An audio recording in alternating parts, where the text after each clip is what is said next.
Good morning, Mom. So today's question is, I bought a JMax maybe a year ago and have overall been happy with it. But I keep seeing various things online about how some grinders are really better for espresso and not pour overs. And the JMax is one of them. I do mostly drink pour over though. I also do espresso.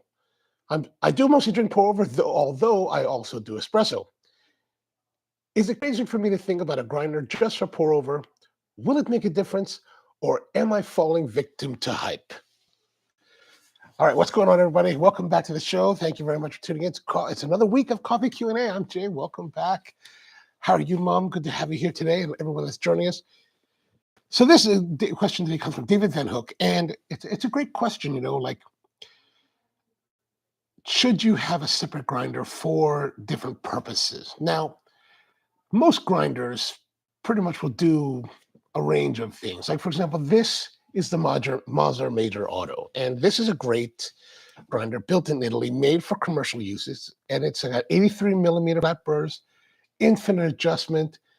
It is a powerhouse workhorse of the coffee industry. And if you're making espresso, especially at home, I recommend them. I mean, they're great. If you can buy one of these and spend this kind of crazy money for one, it should last you a lifetime. And we kind of talked about this on last week's episode.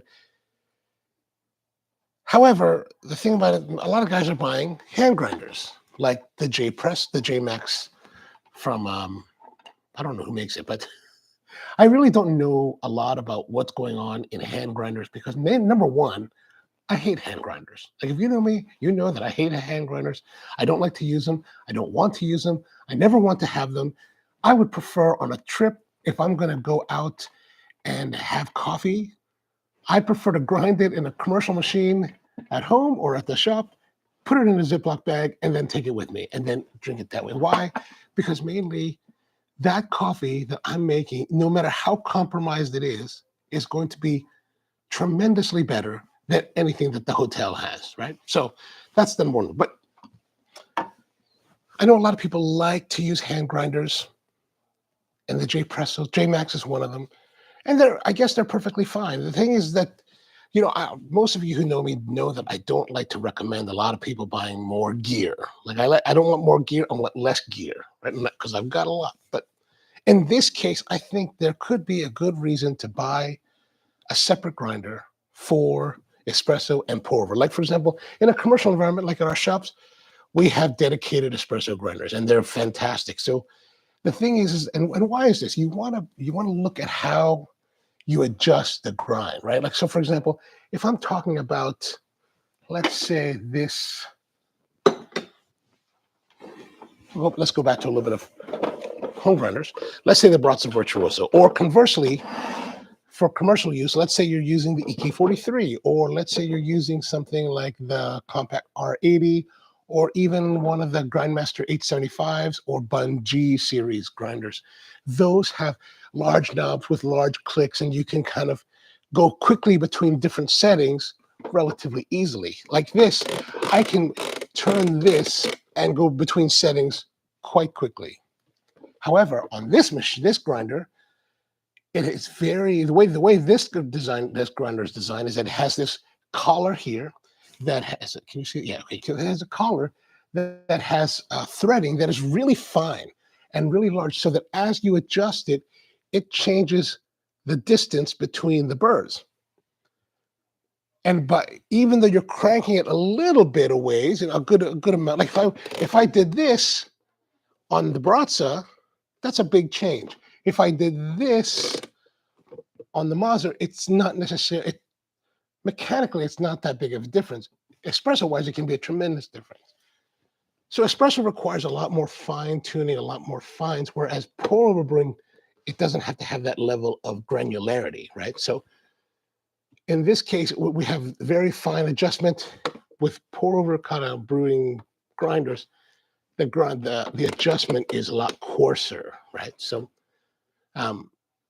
in this case, I would say, yeah, you probably want to have an espresso grinder because, if you were to take this espresso grind, this setting, so basically, if you can think about it this way, coffee is ground for espresso to about 2,000 to 3,000 particulates from one bean of coffee, whereas when you're grinding for pour over, it's probably like 800 to 900 particulates from that same. So it's a much finer grind for espresso to give you that resistance under pressure. Where this one doesn't have as much pressure, doesn't require as much resistance, which means it doesn't require much to be very fine, right? So if I was to change this grinder, unwind it to the point where the grind setting would be correct for pour over, it would take a long time. Then for me to go back to espresso would take a while, and then I'd have to hunt for that position again. Now, on the JMax, I was watching this video about it from one of the YouTubers.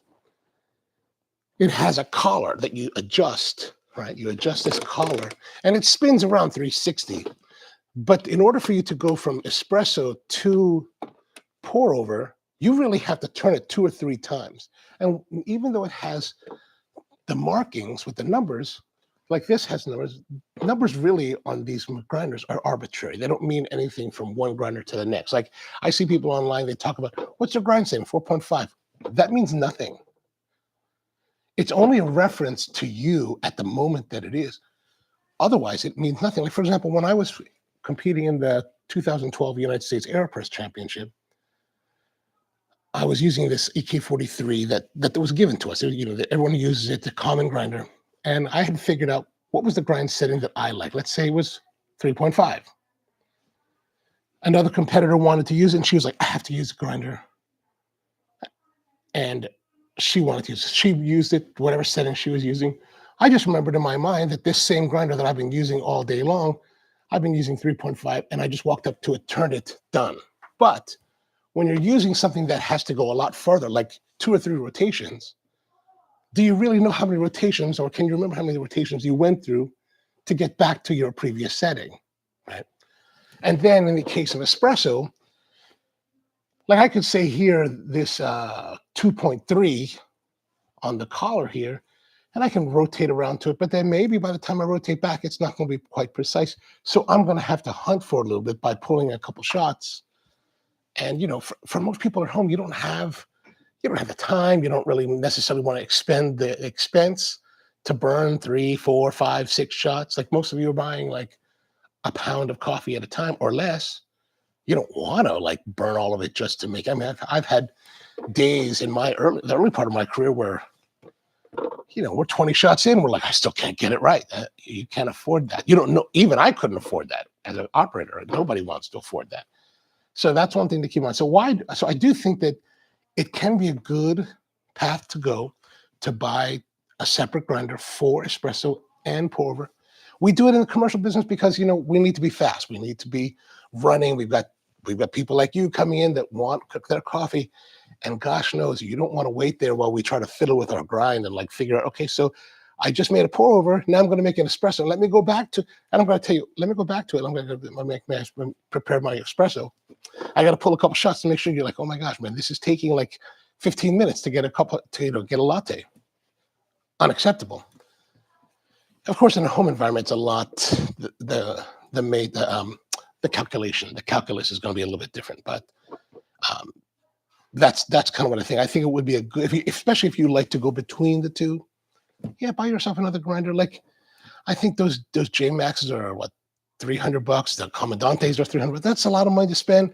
I really think you should go out and buy the new Baratza Virtuoso, the one that has the built-in scale and everything. It's like $250, and it's super easy. You don't have to think too much about it. And this is what I want. What I like to do is when I make coffee, I don't want to think too much about it. I want to enjoy the cup, right? I don't want to have to sit there and think about all this process and calculations and all this. I know some of you guys enjoy that. Not me. I do enough of that in my professional life. I don't want to do that when I'm at home. All right, so let's make some coffee here since we've got the stuff set up. We're going to use the Baratza Virtuoso. Today's coffee is going to be where is it? Here it is. The Finca de Garces, and this is a coffee from the Philippines, down in the southern part of the Philippines, in a place called Bukidnon on the island of Mindanao, and it's made by this guy, oh gosh, Pablo Garces. I know, no, I can't. My gosh, I can't remember. But this bag was gifted to me by Gio Visitacion, the owner of the Good Cup Coffee Company. He's a big supporter of Philippine coffees, as well as the Garces family. And these are a family that kind of came out of nowhere. Like they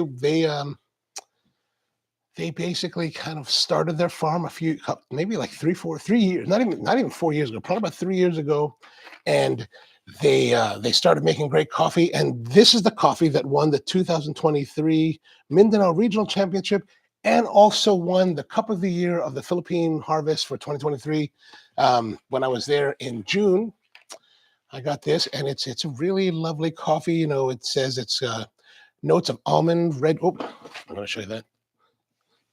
Almond, red grapes, orange, raisin. It's a natural process Katimor from Bukidnon, grown about 1,400 meters. And we're going to get into that. We're going to do a pour over. We're going to do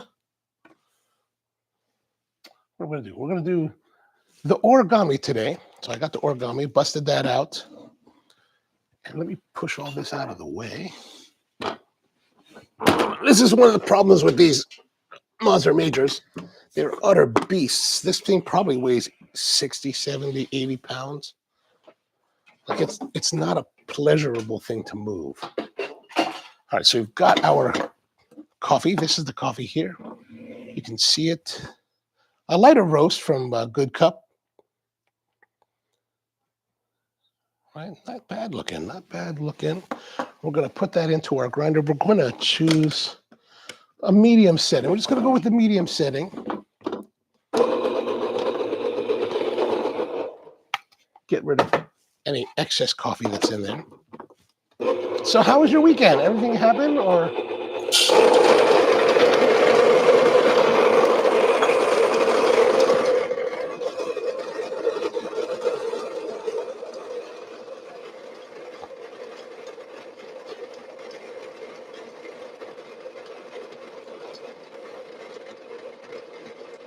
There's some really interesting fruity tones coming off it. I mean, I have to say there's a little bit of sharpness to that fruit. Like almost a paint-like turpentine-esque aromatic. You know how like some of those paints are a little bit sharp, maybe like the Tester's paints? But you get closer, it's actually a nicer, more, kind of like a more cacao, a fruity cacao, maybe like a jackfruit. Let's have a look here. So this is the coffee. It's a little bit hard to see in there. Let's get a filter. I'm going to use the origami paper today. I'm going to go all out because, hey, why not? Why not? Might as well. We only live once, right? Yeah, this weekend, my niece was in her play. She was the lead character in her middle school production of Moana. So she got to play Moana. She did a really great job. I was really proud of her. All right, we're using 24 grams of the coffee. Origami.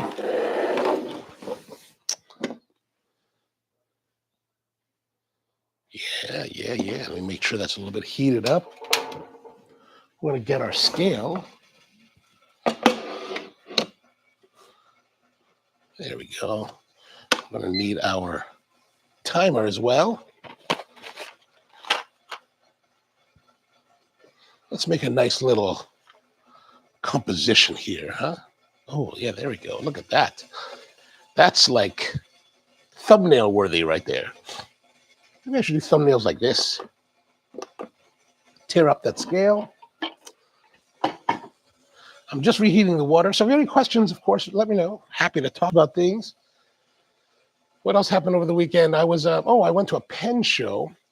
And I don't know if you guys are into pens. I'm not normally into pens, but I have a few fountain pens. And actually what happened was on Friday, Thursday, I went down to we went to do the show down in Bethesda for the Coffee and Cigars live stream. And I stopped by a place called Bertram's Inkwell, this pen store that I go to, because I needed a part. I needed a part for this one pen that I had lost. And I went by, and the guys that were there, they go, oh, I said, where's Bert? And then Bert's the owner, and he's like, oh, Bert's up at the show, the pen show. I said, what pen show? He's like, there's the Baltimore pen show. I was like, what? I said, all right, I'll go check him out. So it turns out there was a Baltimore pen show all weekend, Friday, Saturday, Sunday. So I went there Friday, kind of late, because I had a dinner to attend that night. So on the way to the dinner, I thought I'd stop by and just get a part. And they didn't have the part. The manufacturer was there. It's from a company called Monteverde. And but I ended up like, talking to all these people and meeting things and learning more about pens. Like, it was my first time to a pen show, and it's like you fall into the rabbit hole, and like, it's geeky. So if you're into things like coffee, or let's say like pipes, cigar, smoking pipes, all filled with geeky guys, people geeking out about them. So I met some really great people there.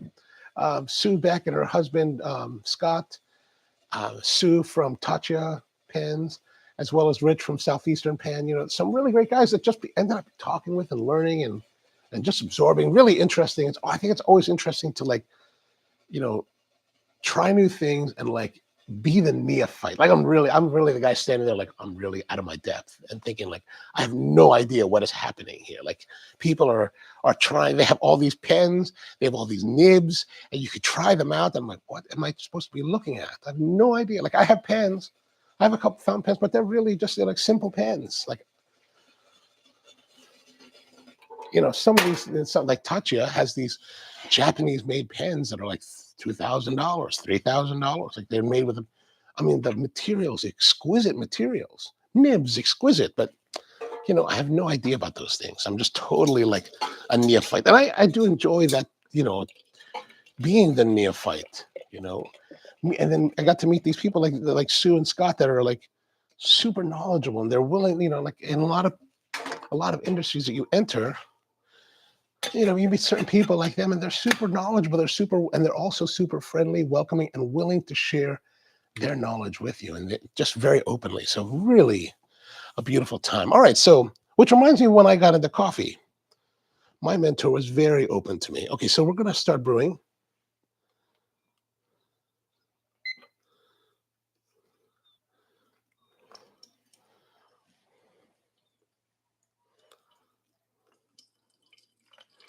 I'm just saturating for the first 75 grams. We're going to stop at 75 grams.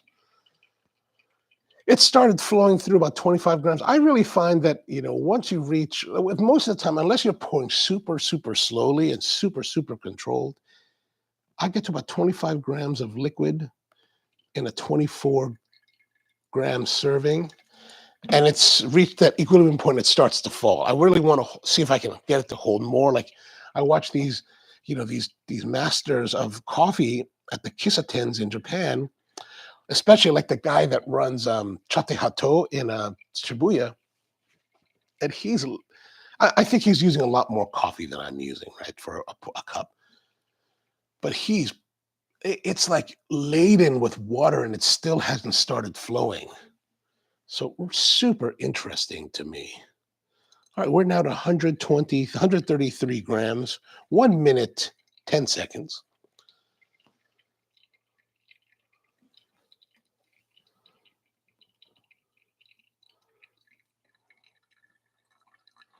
I don't know if you guys got to see the Kopitiam video from Chungguan Hainan Coffee this weekend. It came out on Saturday, and I was looking at the stats this morning, and wow, it's doing, for this channel, it's doing very well. I'm really kind of excited. It's like 500 views already, or almost 500 views. I was like, whoa, all right. But that's one of my old friends. If you watch it, one of my old friends from college, Chan Ong. We went to school together in Hawaii many years ago. He married one of our other friends, Hiroko.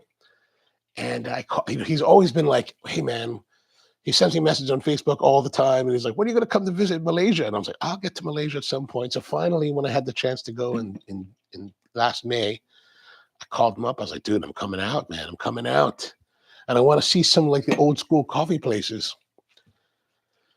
And he hooked me up with his friend Prudence, who does a lot of food tours. And she's very knowledgeable, she's super foodie, like knows chefs and different restaurants and all these places. And she's really into coffee herself. So that was a fabulous day we spent together. So we got at least 3 videos coming out of that day. So we went to Chungwan, which is that first kopitiam, we went to a place called Chuanho. It's a coffee factory, which was just like crazy. That place was craziness. And then we went to another, I forgot the name, another kopitiam. And then we had some meals. The meals part are always good. All right, 269. Oh, we're 3 minutes. We're running a little bit behind. I'm a little bit lackadaisical on my brew. So let me go speed it up a little bit. We're adding a little bit more. 295, we're at 311, 312. Maybe should have gone a little bit coarser, or probably should have just poured better. I'm going to rush it now. I'm going to rush it a little bit so you can say that if it tastes terrible, like, oh, hey, man, you rushed it. You didn't know what you're doing. I'm going to go right to 350. There we go, 350. Nice.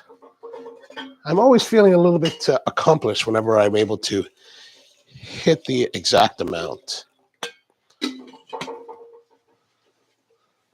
Those are the little victories in life that you just kind of celebrate.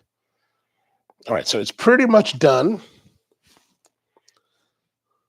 The drips are getting pretty slow, or they're slowing down. Not slow just yet. We need our glass.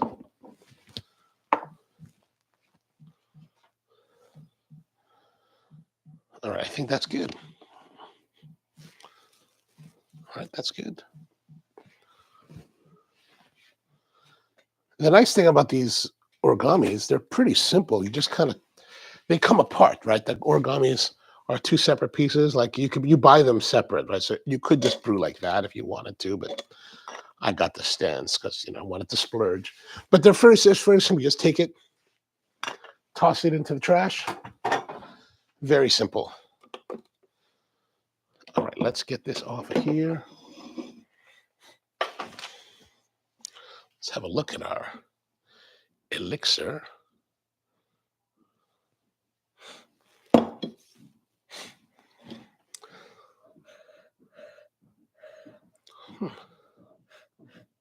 Maybe like an orange peel, a little bit of cacao-ish. Definitely some jackfruit. Definitely notes of jackfruit.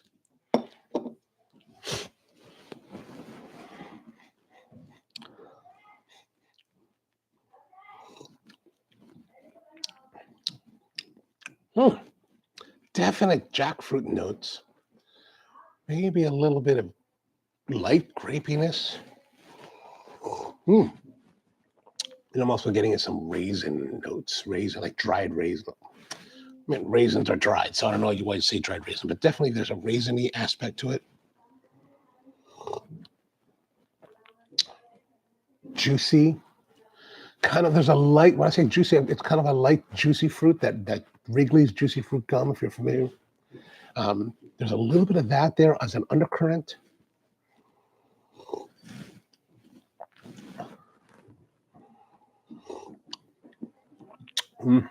Nice. It's a lighter, of course, as you saw with the color of the bean, it's a lighter color of bean. So, but it's actually very lovely still. Still a lovely, and here's the thing. Here's something to think about. We'll talk about this in a future video one day. But this is a coffee that I got, the Finca de Garces. This is a coffee that was gifted to me in June. I have not done anything special with it. Like a lot of times what's really special with some of the coffees, we'll toss them in the freezer, right? This has not been in the freezer at all the entire time for the last 7-8 months. Still very good. What I find is that there's a lot of times we talk about like coffee going stale. Like I don't find a lot of coffees will go very stale. They'll change for sure in the first 2 months, but after 2 months, I don't really find them changing tremendously for like a long time, unless maybe they're heavily roasted, unless they start to maybe exude some, oils perhaps. This one, as you saw earlier, did not have any oils on the surface. So it hasn't gone through that kind of process or that change. But we'll go more into that one day about how long really coffee can last. But back to our original question today, if you're someone that's thinking about buying that enjoys espresso making, you want to make a pour over, but you're thinking, well, should I buy a separate grinder? Yeah, definitely buy a separate grinder. That way you have them both set to the setting that you like, and you don't have to muck with it. And it just it'll make your coffee making experience more pleasurable and faster and easier. And of course, you don't have to buy a crazy expensive grinder. Like this one is the Suma grinder made in China. I got this from some Chinese market, and it works fairly well.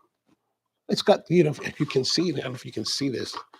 I'd have to take it apart to really show you, but if you can see in here, you can kind of see it. There's a conical burr. Those are conical burrs, conical steel burrs inside this grinder. So it may not be, and then you adjust it. There's a little adjuster down here. I don't know if you can kind of see the shadow there. A little bit of an adjuster there. You can kind of hold it there and make some adjustments to it. It's perhaps not the greatest grinder. I think it only cost me like $25 at the Chinese market, but gosh, what more do you need, man? Really, honestly, what more do you need? Especially if you like to hand grind and you're looking to get into it, for a little bit less money, you can buy that. Or, me, I like the Barista Virtuoso because it's a simple grinder, and it's electric. I just don't want to sit there grinding by hand. It's just my thing. If you like it, hey, I get it. Why do I not like it? I'll give you a little hint. When I was the apprentice, when I was the FNG guy, I was the guy at 6:30 in the morning, 5:30 in the morning, hand grinding coffee for everyone in our group. Those are not fun times. All right, so I guess that's going to be for today. Thank you very much for tuning in. Great to have you. This was the Finca de Garces from the Philippines. Yeah, yes. So again, back to our original question. Should you get a separate grinder for pour over and espresso? Yes, go for it. Live life dangerously. Enjoy yourselves. Don't waste your time like driving yourself bananas trying to go between two majorly different settings. Right? All right, so that's my advice. Hope that helps. If you have any questions, drop them in the comments below. Love to hear more from you. Mom, good to see you as well, always. And until next time, back again tomorrow with some more coffee questions. If you have any questions about coffee, leave them in the comments below. I'll be happy to answer them. Put them in a future show. All right. So hope you have a great one and see you next time. Cheers.